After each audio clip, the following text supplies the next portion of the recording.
What's up, y'all? Welcome back to a brand new episode of Carter Sports Coverage. I'm your boy SB Cash. That's good. I'm back. It's your boy Ryan. Back with it, my dog.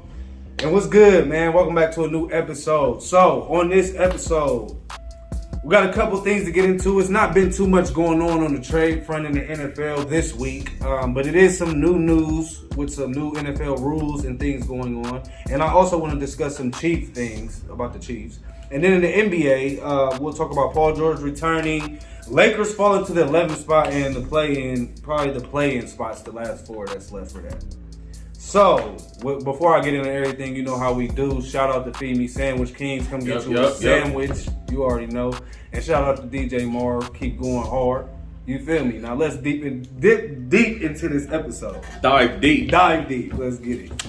All right. So on the NFL front, bro, the first thing I want to talk about is the new overtime rules, bro. The new overtime rules that are coming into effect for this upcoming NFL season.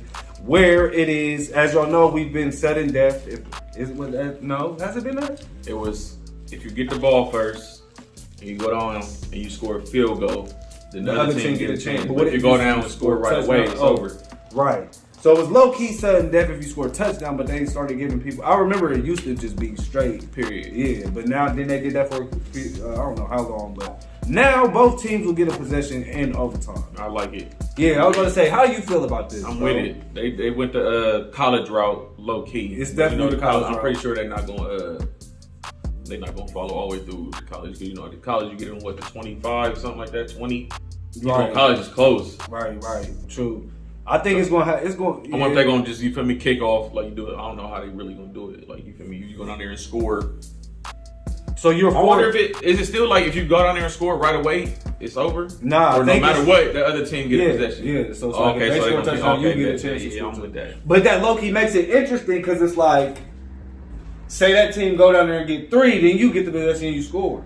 You feel me? That's why I feel like it kind of make it interesting. Like, yeah, I'm with it. I'm all with it. Especially, you feel me, after the Mahomes and Josh Allen, because that was sad. But see, Cincinnati made me. I was like, bro.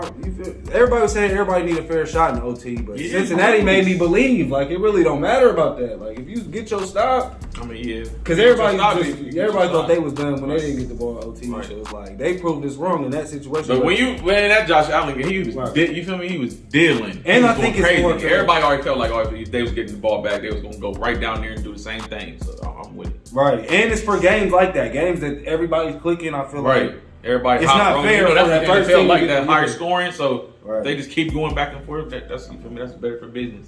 Right. So shout out to the new rule. I think it'll make it fair for more teams, and I think it can make it more interesting. A lot of people was against it at first, thinking it takes away the fun and it's soft to do, but I think it'll make it more interesting. Next thing I want to talk about. So if y'all haven't heard, the new news in the NFL is that all NFL teams must add a minority offensive coach. That is the new news going into the 2022 season. Some bull. You don't like it? Also, and I want to say, this expands the Rooney Rule. As y'all know, the Rooney Rule's been there, but this is now expanding the Rooney Rule to add women in to that equation of minorities. They got to interview either a female or a minority. And you know how many, you feel me? People just know the main positions when it comes to head coach. You know how many you feel me? Yeah. BS. I mean, I ain't gonna say really BS. Offensive line coach, coach, even lower. You feel me? Lesser than that. Like yeah. You could be a scout. They can have you. You feel me? They can have you doing anything. Break down the film. You feel me? It's gonna have somebody right there. You feel me? You can't. It's gonna be. I ain't gonna say you can't, but it's gonna be really hard to grow from that position and end up getting you a head coaching job when they got you somewhere buried down up under there. You feel me? Just to have you on the staff. Right. I don't mess with it. They gonna figure out a way. They gonna figure a way to get around it. Like you said, I kind of agree with what you said. It's like it's okay for everybody. People are happy for the rule because it's like, yeah, now we can get more black coaches and like they don't know, they just minority coaches in there. But it's like, I think it's gonna be like how you said. Like it's only gonna be that if they're like the offensive coordinator or exactly. I mean, certain times you do see if you were like a running back, receiver coach, quarterbacks. I've seen quarterback coach. Yeah. But like, bro, like it's really. I feel like they gonna have them down there, tight end coach. I'm trying to tell you what. Right, I know it's gonna be just like how Ryan's saying, bro. like so. But I shout out to the rule, and it's good to make it fair to everybody. I mean, Goodell trying. Yeah, you mess with Goodell. He trying. Yeah, he's trying to do what people, this ain't like the NBA, bro. It's the NFL. That's what I'll say. So they are trying to do something. And that's why. And they said something too. I heard something. You feel me? Because they billionaires. It's basically you feel me? You telling the billionaire to do with his business like you gotta hire this person. Right. They not feeling it. I know they. Right. I know a lot of them owners ain't feeling that. But it is the rule. So we'll see how it goes. We'll see if it actually leads to more minority head coaches, because that's really, I feel like, the end all be all. Right. Like, you know what I mean. So for the last thing I want to talk about the NFL is the Chiefs. They basically, how I want to talk about it, they have a whole new receiver room. Really, if you really look at it, because Tariq Hill's gone. Brian Pringle's They're gonna have gone. a whole new and Demarcus Robinson gone. Period. Offense and defense. So it's like they have Mecole Hardman, Juju Smith now, and Marquez Valdes-Scantling. How do you feel? Like, we're so accustomed to the Chiefs being so dangerous, and then as we know, a lot of that's from Pat Mahomes. The one pulling the trigger. But I feel like, man, they still got Kelsey. Still Kelsey at tight end, so that's big. Still the best in the game. They still got the best tight end in the game. Do you think these receivers can win a championship with these receivers? Yeah, but listen, it might not have to be. Listen, I feel like he was doing it low key last year. It might not have to be, over the top, big explosive plays. If you feel me, if Mahomes ball control with these receivers, move them sticks, you feel me, every now and then take a shot, I think he still can get it done. So, like, yeah, I like Juju. If he can come in. Valdez be taking the top off. He was taking the top off for the Packers. Definitely. Juju can still, you feel me? Juju can definitely take the top off. He can take the top off. He can make plays. They still got Mecole. He's still fast. He can do some things. But he was they still waiting for him to trend right. He's all right. He's a good receiver. He had some times last year, but it's like, he's always been playing from that second, third row. And that's third. Like, all of these guys been second, third row. Except for that year, Juju was the number one. And that ain't really working. Yeah, that was like when Mason Rudolph was the quarterback. Am I not mistaken? That's when Juju was after AB left, or am I tripping? Nah, Ben. He had one. He was the one with Ben. Oh, this year because he won the MVP over at a team over AB, and that's when everything started falling out. Okay, so like I guess that's the only true one that's been a number one. So I'm just interested to see. I don't know. I think it changes a lot. Because look, Pringle was huge. People don't talk about that. Brian Pringle, he was kind of huge for them last year. He was like their fourth. He made a couple plays. Demarcus Robinson used to come in clutch tons for him sometimes. And then, of course, Hill, like, the production from Hill is going to have to be made up. So, I mean, I think Juju and them is... you don't think he can get him there? Yeah, I think the biggest thing is Pat's still there. As long as he don't take them risks, you feel me? You can't take them same risks. And he still has the security blanket in Travis. Right. As long as he got that to move the chains on third down, I think them other receivers will make it work with the plays. Yeah. Now, let's switch it to the NBA. Last night, as y'all know, Paul George has been out for like 2 months and a half. He made his well-awaited return last night and actually got a win on the Utah Jazz. He dropped 34 points, 6 assists. Oh, that's what he did? Yes, sir. He was turning up. I didn't know he came with the 34 piece. Came out and asserted his 34 and 6, you said? 34 and 6 assists. So, I was thinking he was going to come back, not really 100. I don't know if he's 100% or not, but I wasn't expecting 34 from him. I was expecting he would come back and drop 20 or something, maybe. I thought he was going to be a minute restriction, but it looked like they played him. So how do you think this affects the Clippers' outlook coming into, because they're the 8th spot in the play-in? The Clippers got a nice. I like how they was playing without him. They'll be playing the Timberwolves. They play hard. They'll be playing the Timberwolves in the play-in if everything ends. They could beat them. With Paul George, I feel like it changes things because I was picking the Timberwolves to just beat the Timberwolves. Right. Yeah, right. But I Paul definitely George, give the Clippers a chance with PG. I might just have to change that. Timberwolves still got some proving to do.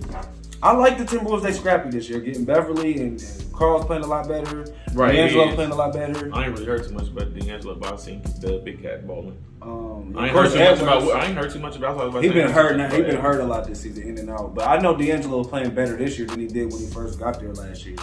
So I just want to. I was shouting out Paul George, man, coming back, putting up a big game from that. PG-13, no more playoff P. They was saying if the Clippers make a deep playoff run, we may see Kawhi. I doubt it. I just don't think they're gonna make a deep run. I doubt it. I just don't think they're gonna make a deep run. Even if they did, I doubt they just talking about like it would have to be like Western Conference Finals for brother. And it's just like at that point, do you really want to bring it back? It's like the chemistry. It's like the chemistry already rolling. So yeah, shout out Paul George. I'm gonna pick the Clippers if they take the Timberwolves in the play. Next thing I want to talk about, Lakers last night. Of course, we played the Mavs. No LeBron. We fall out the 10th spot to the 11th. But the truth about it is we're really tied with the Spurs. But I believe they own the tiebreaker on this, so they fall to that 10th spot because they just got them. They just beat y'all. So what I want to say, y'all know how I feel. Like I don't even think we should make the play-in. Everybody still wants the Lakers to do it. I get it from the NBA standpoint. You got to get LeBron in there so people will watch like ratings. But like, bruh. But then it's like, bruh. Pelicans Spurs is gonna be brutal too. Like brutal to watch. I mean, I'm probably gonna take the Pelicans just because they got CJ. That's one of them games. Terrible. But Lakers fall to 11th. It's just looking worse and worse. I feel like they was talking about shopping. You know what I mean? What you think? What, shopping? AD? Shopping. Or he got shop Bron. He got. I would rather keep. Because you know Bron, he only got a couple more years left anyway. So which one would you shop, Bron or AD? But if it was my choice, I would rather keep Bron and shop AD because Bron is not the problem at all. Like you feel me? I do blame him for bringing the team together, but like his performance this year. And he's been injured. Like, even still with that. He definitely still dropping 30. You know what I mean? Still going crazy. I think he's leading the league in points. I think he's like 28, 29, something like that. Yeah, so shout out to Bron. But the Lakers fall out 11th. It's about 7-6 games left. They have time to save face. I think they do. Because I don't think the Spurs do. The Spurs have a favorable schedule. Like, they play the Blazers twice in these next 7 games. Like, it's good. Did Dame play it all this year? He did, but it's been like a month or two. Way over a month, like almost 2 nothing months. about him all year. Yeah, he ain't been playing. They was really tanking, but they're right. It's like the Lakers been so bad that they've caught this. Well, not the Blazers. I'm just talking about the Spurs they caught up. But like, yeah, the Blazers. I think they're behind the Spurs, just behind the Spurs. Actually, yeah, no, the Lakers behind. Then behind us is the Blazers. Then we talk about the East play-in. The East play-in right now, we looking at the Cavs going against the Nets. That's a good matchup, but I don't feel like nobody's gonna take the Cavs. Cause it's like, but where's it gonna be? That's huge. Where's it gonna be? If it's in Cleveland, hold on, no. If it's in Brooklyn, can Kyrie play? Or that mandate already up? Yeah, I think he played in there for the first right. year. I think it's up. He good. Damn. It don't even matter. They gonna whoop him. Damn. Shout out to the Cavs, bro. Great season, bro. ain't no psych. No real shit though. They the Nets, right? The Nets ain't what people thought they was, but then right, for real, Cavs, right? Yeah, it'd be good, but nobody gonna take the Cavs. You gotta put your money on it. It's just like KD though. And he ready for that. Like him and Kyrie ready for that playoff shit. So I think they at least get past the play-in part. They better at least beat the Cavs. Yeah, you know what I mean. You feel me? They shouldn't even be there, but you dig what I'm saying? Go ahead and blow it up, sad. They there. Then the last game we're looking at in the East for the play-in would be the Hornets. Isaiah Thomas is looking good with them coming off that bench since they signed him. I've seen it right. He's looked like he's giving them that lift they need off that bench, man. They got Montrez now. They were saving some face, and they would be going against the Atlanta Hawks. The Hawks was out of it, but they fought their way back to the play-in spot. That'd be a good series. And right now, the East play-in is kind of looking like a lock because the Knicks are 4.5 games back. So either the Hornets or the Hawks will have to fall a lot in these last couple games, or the Knicks would have to get high. And I just don't see that happen. 4.5 games is only like 7 games. You feel me? So I think that's a lot. Hawks would go against the Hornets. I would take. I'm taking the Hornets. That's a good pick though. It's gonna die. I think that'd be a good series. I'll take the Hornets. I'm gonna take the Hawks because Trey my guy, but the Hornets, I think they deeper. I think the bench is deeper than Atlanta, man. And they got Bro going crazy this year, about to get that bag. Who? What's LaMelo? No. Who? The postman. Miles Bridges. Yeah. Miles Bridges? Yep. Well, he be going crazy. They got everybody's a nice little scorer on their team, bro. So I like that. So shout out, that's the NBA news. So what we want to get to on this segment of the show, we want to have a big shout out to Destiny. Mm-hmm. Destiny. Over there is Something Sweet LLC. Nah, just Some Sweet. SUM Sweet Sweet LLC. Yep. Follow that on IG. Make sure y'all tap in with her. She's brought us these great brownies. Appreciate that. Yep. These are cups she sells. She has a whole brownie cake dessert business. You guys should check her out. This stuff is amazing. Yep. Brian's already tasted it. How's it tasting, man? See for yourself. I'm saying y'all gonna have to go check it out. Go see it for yourself. Yeah, definitely go see for yourself. So we appreciate her for bringing this in. Again, shout out to Destiny Something Sweet LLC. Make sure y'all follow. Sweet. Make sure y'all follow her on IG, man. Tap in with her and get you one of these beautiful. You know what I'm saying? I know you want to dive into that. I can't wait to eat this. As soon as the show over, we diving in. You feel me? And that is the end of this week's episode of Carter Sports Coverage, man. We appreciate everybody tapping in, tuning in with us. Almost to 30 subscribers, man. Everybody, we appreciate that, man. Keep tapping in. Ryan, you got anything? You always hit me with the last minute something. No, you got anything, I'm bro? I'm waiting on the speed back up on the NFL side. The draft gonna be coming really soon. So, you know. Oh yeah, one quick thing. Everybody else been talking about it. Yeah, I mean, I'm gonna go ahead and ask you about it. What you feel about What is it? the smack word around the world? The smack. The smack. We didn't even get to it on this episode, so let's talk about it real fast, y'all. As y'all know, in the Oscars this past Sunday, I believe, Will Smith smacked Chris Rock. Man, that was so crazy. Everybody didn't know if it was real. Everybody didn't know. I didn't. When I first seen it, I thought it was fake. I ain't gonna lie, I thought it was some stage. You feel me? When I first seen the smack, I thought it was fake. Then when bro got back to his seat and started yelling all that stuff, Right, and I seen that. I knew it was seen real. Yelling. Then I seen the police department release something. I'm like, oh, okay, this ain't staged. I know they ain't got that much power to get the police department in on it. Right. How you feel, bro? Was he right? Was he wrong? Was it? Talk about it. This is what I feel. If you feel me, if you feel like he was disrespecting your wife, he could have smacked him. But he could have waited till after the stage, or he could have went up to him, you feel me, behind the scenes or something like that. He ain't just have to go up and smack him in front of everybody. You feel me? What if Chris Rock would have reacted? They would have just really sit up here fighting on the stage. You feel me? That's what. Imagine how that would look. That would have been silly. I'm probably wrong for. I shouldn't even be on here saying that. But like, what you feel? Nah, listen, bro. Listen, this is how I feel. Like, I'm never going. Like, people been saying Will Smith should get his award took because he did all that. Like, I'm with Will Smith. Like, I've always been a fan of his. But I feel like he's wrong in this situation. Like, he shouldn't have went up and.